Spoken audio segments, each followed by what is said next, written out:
Hallo und herzlich willkommen bei Grenzenlos. Bonjour à toutes et à tous, ravi de vous retrouver.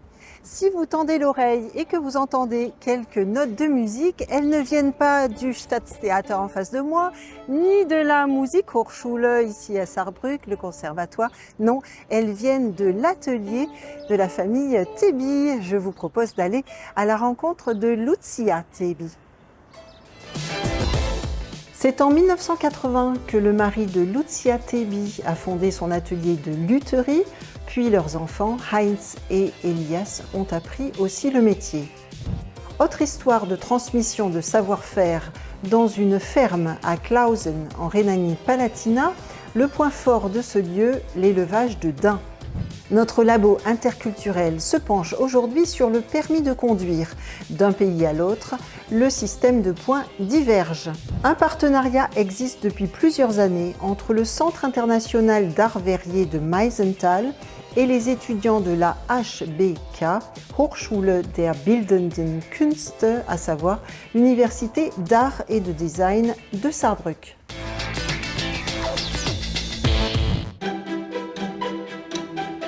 En 1980, Tayeb Tebi fonde l'atelier de lutherie Tebi.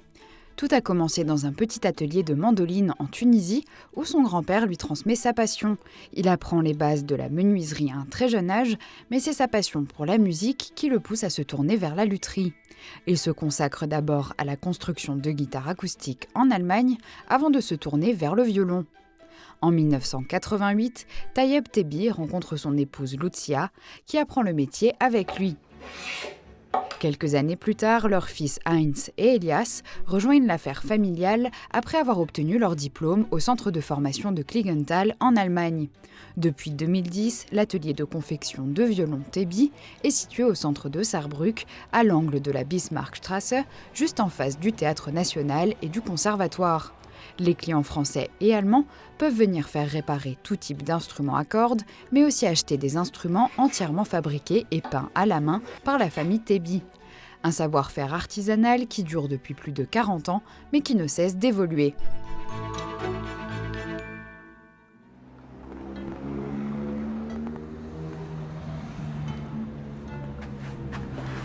Guten Tag, Guten Lucia Tag. Tebi. Schön, dass wir in diesem so schönen Ort sein dürfen. In diesem Sehr gerne. schönen Geschäft. Seit wann sind Sie Geigenbauerin? Also mein Mann hat das Geschäft eigentlich 1980 gegründet und ich bin 1988 dazugekommen. Ich habe eigentlich vorher eine Ausbildung als Schreinerin gemacht und habe dann bei ihm im Betrieb angefangen mitzuarbeiten und halt über die Jahre immer mehr gelernt, auch was es da zu tun gibt. Ihr Mann hat in Tunesien angefangen. Er hatte einen Großvater, der Lauten- und Mandolinenbauer war und hat schon als Kind, als Jugendlicher bei ihm halt mitgearbeitet und das gelernt. Und ist dann als junger Mann nach Europa gekommen und hat dann in Italien und auch in Deutschland noch gelernt und dann eine Weile auch angestellt gearbeitet und sich dann selbstständig gemacht. Und dann hat er Sie kennengelernt. Ja, das war dann aber später. Da war das Geschäft schon da. Okay. Also er war schon selbstständig und ja, er ist hier, also wie gesagt, seit 1980 praktisch in dieser Ecke hier von Saarbrücken. Also der Laden hat dreimal den Platz gewechselt, aber es ist alles ein paar hundert Meter auseinander. Okay. Jetzt arbeiten Sie nicht mehr allein hier. Ja, ich habe zwei Söhne, die gelernte Geigenbauer sind. Das war dann, also nach dem Tod ihres Vaters haben sie sich praktisch entschlossen, die Ausbildung zu machen und mich dann zu unterstützen, damit das Geschäft wieder weitergehen kann. Danke sehr. Dans le reportage qui suit, il est aussi question de transmission de savoir entre générations, cette fois-ci au sein d'une ferme qui élève des daims. Un reportage de Liane Scherer parti à la rencontre de ces cervidés à la robe si joliment tachetée. Alfred Otto Weber, Alfred Weber Jr. et Frédéric Weber gèrent ensemble l'élevage de daims à Klausen, dans le sud-ouest du Palatinat. C'est sur le terrain acheté au grand-père il y a 117 ans qu'Alfred Senior a fondé l'exploitation en 1979 avec des amis. L'objectif initial était de maintenir le parc ouvert grâce aux animaux, comme l'explique le petit-fils Frédéric. Gerade in den Steillagen hier ist es sehr schwierig, die Hänge freizuhalten von Bäumen und von Sträuchern. Und da ist das Dammwild eben sehr gut geeignet. Die laufen hier selbstständig rum und verhindern quasi die Verbuschung der Landschaft. Dadurch haben wir auch eine höhere Artenvielfalt, weil das Offenland ist sehr viel artenreicher als zum Beispiel Waldvegetation. De 12 animaux au départ, on est passé entre-temps, sous la direction d'Alfred Weber Jr., à 120 sur une surface de 12 hectares.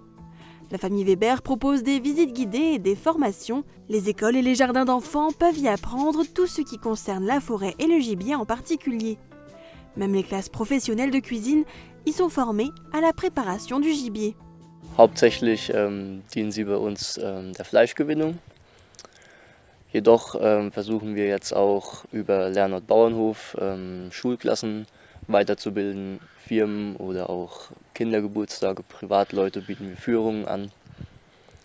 Außerdem ist uns der Naturschutz sehr wichtig. Also wir versuchen auch Flächen außerhalb des Geheges zu bewirtschaften, auf denen wir zum Beispiel extensiv Heu gewinnen oder auch Getreide. Und unsere Waldflächen auch nachhaltig so umzubauen, dass sie dem Klimawandel standhalten und auch langfristig gesehen noch nachhaltig nutzbar sind. Le daim est une espèce de cervidé à part entière, plus petite que le cerf, mais plus grande que le chevreuil. En Rhénanie-Palatinat, le daim est en fait rare à l'état sauvage. Les cerfs perdent leur bois chaque année et ceux-ci repoussent toujours plus grands. Generell können die bis zu 25 Jahre alt werden. Wir haben auch einige Tiere, die mit Sicherheit schon 20 Jahre erreicht haben. Diese erlegen wir auch nicht mehr, die bekommen bei uns das Gnadenbrot. Die haben schon so viele Jahre hier verbracht, die können jetzt auch noch ihre letzten Jahre hier weiter verbringen. Wie man auch sehen kann, das Dammwild kann von ganz weiß bis ganz schwarz alle Farben annehmen. Das ist genetisch bedingt und rein zufällig, welche Farbe das Dammwild bekommt. Die Farbe bleibt auch vom Alter, also vom Jungtieralter bis zum adulten Tier. Ansonsten fressen die eigentlich fast alles an Vegetation. Wir füttern auch noch einige Karotten, essen sie auch sehr gerne. Aber ansonsten Gras, Kräuter und auch Bäume. L'exploitation agricole des Weber fait partie des 50 exploitations partenaires de la réserve biosphère UNESCO de la Pfälzerwald et des Vosges du Nord. Sur le terrain que les animaux occupent à chaque fois temporairement dans différentes délimitations, même le sentier de randonnée de Rodalba Felsenwanderweg est intégré. Dans ces enclos, les cerfs bénéficient des meilleures conditions de vie. Sur les surfaces forestières et les prairies ainsi que les vergers, les daims maintiennent la vallée et les versants abrupts dégagés grâce au pâturage, préservant les surfaces, comme l'exige le plan d'entretien et de développement du parc naturel de la Pfälzerwald. Dans l'ensemble, il y a plus de femelles sur le terrain afin d'éviter un comportement trop compétitif et le stress qui en découle entre les cerfs mâles. Pour éviter la consanguinité, un nouveau mâle est parfois ajouté. En septembre-octobre, la saison des amours reprend, y compris chez les daims de Clausen. Lucia, hier wird wirklich eine Geige von A bis Z, also von Anfang an bis zum Ende. Ja, genau. Wir können also Geigen bauen und wir bauen auch Geigen aus dem Stammstück praktisch. Es wird alles hier gemacht. Es wird der Boden und die Decke ausgearbeitet, die Zagen gebogen. Das wird dann hier bei der Decke die F-Löcher geschnitten, der Hals wird geschnitzt und dann wird das alles zusammengefügt zu einer Geige. Wie lange braucht man für eine Geige? Wenn man nichts anderes macht, braucht man ungefähr einen Monat. Ja, wirklich. Ja. Wow. Eine Frage, ist eine Geige, die in Frankreich hergestellt wurde, ähnlich wie eine, die hier in Deutschland gebaut wird? Ähnlich sind sich die Geigen schon, aber wir bauen ja meistens nach Vorbildern von berühmten Meistern und es gibt dann auch sowas wie eine Schule. Man nennt das dann die französische Schule, die Tiroler Schule und so weiter. Also das sind ja immer Meister, die dieses Wissen an ihre Schüler weitergeben und es gibt dann bestimmte Bauformen praktisch, die bevorzugt werden. Also zum Beispiel baut man in Italien mit der Innenform.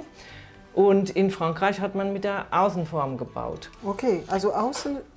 Wir haben hier eine Außenform, okay. Das heißt, die Form ist außen und da rein werden die Zagen gelegt. Und in Italien hat man das umgekehrt, die haben wir hier die Innenform, wo praktisch die Zagen über die Form gelegt werden.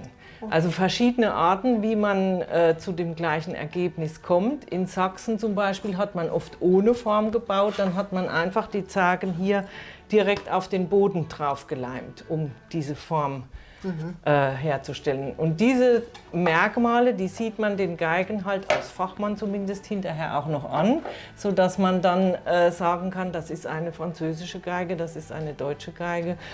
Dann gibt es verschiedene Wölbungen, es gibt bestimmte Arten, wie man die Schnecke macht. Die F-Löcher werden etwas verschieden ausgearbeitet, etwas breiter, etwas schmäler, die Augen hier etwas größer oder runder oder mehr oval. Und das sind dann halt so Merkmale, wo man sagen kann, ah, das ist wahrscheinlich von da oder dort.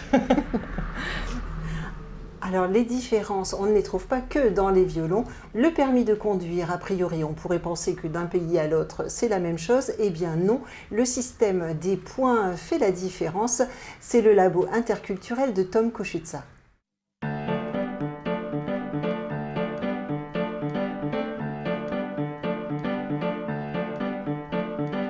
Le permis de conduire, qu'il soit allemand ou français, il est un symbole de liberté. Enfin, pouvoir aller n'importe où et quand on veut avec sa voiture, c'est un moment de fierté. Mais il n'y a pas longtemps, en conversation avec mon pote Rodolphe, j'ai quand même remarqué quelques différences entre nos deux pays, notamment le système de compter les points. Alors, tu es à combien de points là? Ah bah toujours 12, hein. Moi ça bouge pas. Hein. Ça bouge 12 pas. Ouais, 12, ouais. Mais qu'est-ce que tu as fait? Rien. J'ai rien fait justement. Mais comment ça rien? Comment ça t'es à 12 points? Non, mais moi je suis à 0, hein. Je suis à 0. Donc t'as plus de permis quoi. Tu l'as eu le mois dernier, t'as plus de permis. Mais si, justement, je suis encore à 0. Permettez-moi d'expliquer la raison pour le malentendu. En France, quand on obtient son permis de conduire, tout automobiliste débute avec 6 points, puis s'il ne commet pas d'infraction pendant 2 ans au code de la route, il passe à 12 points. Pour chaque infraction du code, on perd des points. En revanche, en Allemagne, chez nous, on commence avec 0 points. Et 0 points, c'est top. Et quand tu fais une faute, on te rajoute des points. Voilà donc la raison pour ma confusion. 12 points en Allemagne, ça n'aurait même pas été possible, car on perd le permis déjà avec 8 points. De toute façon, on a passé une journée agréable, Rodolphe et moi. Mais peut-être qu'on n'aurait pas dû défier le destin en parlant de nos points.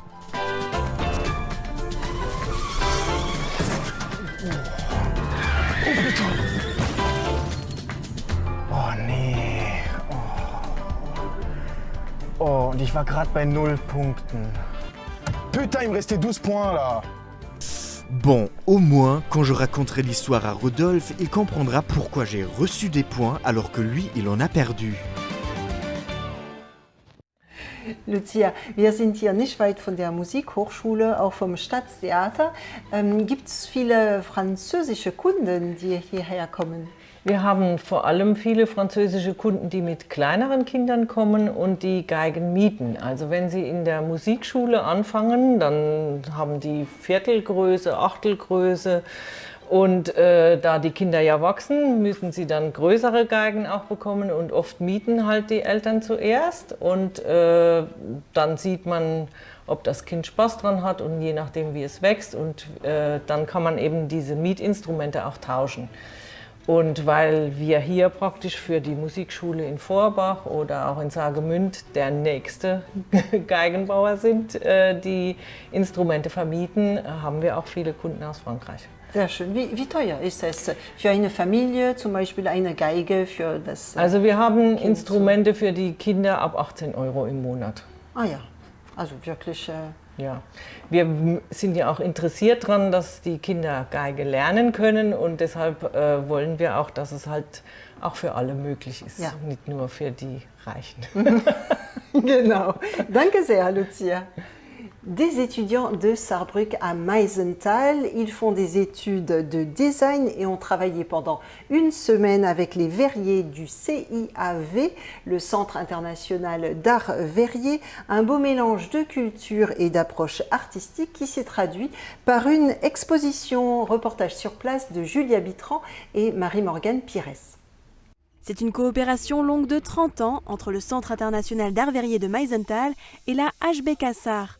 Chaque année depuis 1993, des étudiants de l'Université d'art et de design du Land de Saar sont en résidence au CIAV pendant une semaine.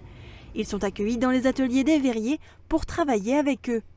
Cette année, la thématique choisie était la saucisse. Les 10 étudiants ont dessiné et conçu les projets. Juliane est originaire de Saarbrück. C'est la seconde fois qu'elle participe à ce workshop.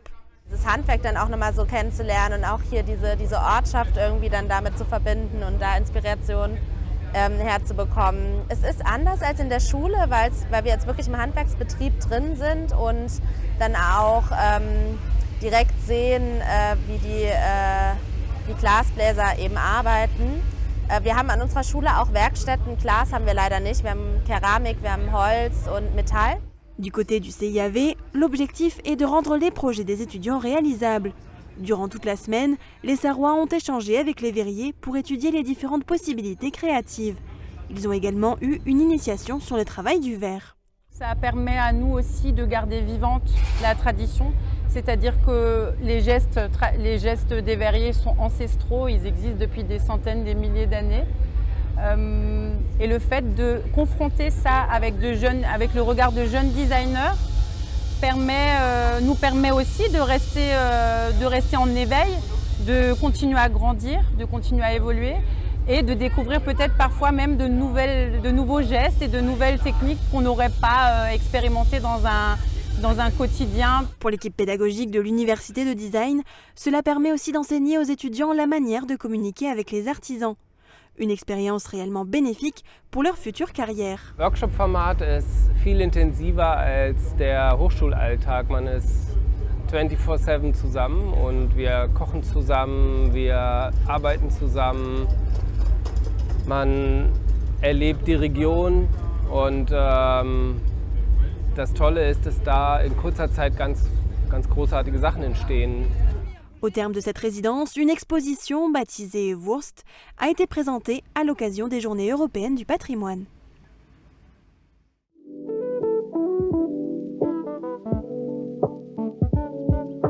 Vielen Dank, Lucia. Sehr gerne. C'est déjà la fin de notre émission. Merci de l'avoir suivi. Je vous retrouve avec grand plaisir le mois prochain. Tschüss und bis bald.